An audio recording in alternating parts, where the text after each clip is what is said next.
400 métiers, mais une seule profession, cheminot. Et toi, c'est quoi ton métier? Je suis à la vente au guichet. Je suis régulateur sous station. Je suis agent voie, brigade de vanne. Je suis ASCT.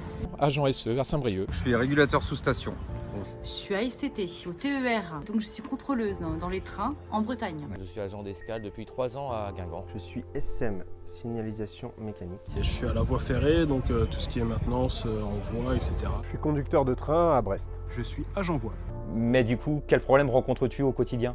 Le manque de personnel, puisqu'on n'est plus que 3 dans notre brigade. Donc je sais pas si demain je serai encore ASCT par exemple. Le manque d'effectifs chez nous, c'est voilà, au quotidien, on n'est pas assez en fait pour assurer la charge de travail. Peut-être l'agressivité, donc les notions de sûreté en fait. On a des démissions qu'on n'avait pas avant. On a du mal à recruter du fait du 3-8 avec un salaire qui est correct mais qui n'est pas à la hauteur d'un 3-8 dans le privé. De privatiser tous les services avec qui nous on travaille. Les problèmes qu'on rencontre le plus actuellement, au-delà de côté salarial, c'est clairement le problème de l'emploi. On a beaucoup de difficultés à poser des congés, par exemple, le week-end.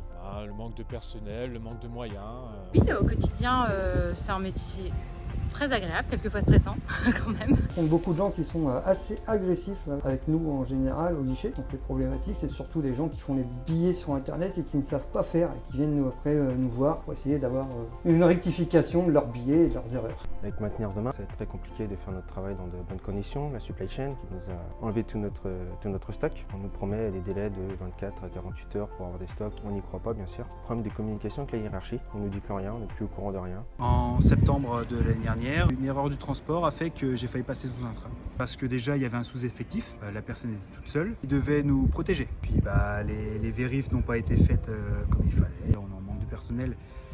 Et que ce soit au transport, à l'équipement, un peu partout, ça commence à devenir compliqué.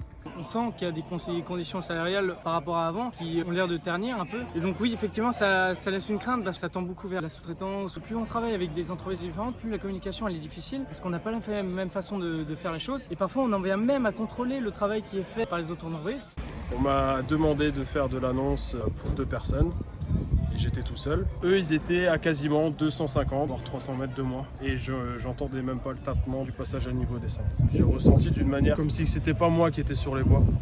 Avant, c'était un métier qui s'exerçait en équipe. On était souvent accompagné d'un contrôleur. Et maintenant, c'est un métier qu'on exerce de plus en plus seul. Beaucoup de sollicitations par les voyageurs qui ne trouvent plus personne à bord, donc qui viennent voir logiquement la seule personne qui est là, c'est le conducteur. Ce qui emmène parfois aussi des situations difficiles. Et donc, on peut connaître parfois des agressions pendant la conduite du train. Pour un service public de qualité, une sûreté et une sécurité au top, il faut des emplois en nombre suffisant, une formation de haut niveau et une reconnaissance du niveau de qualification. Alors battons-nous ensemble pour nos métiers.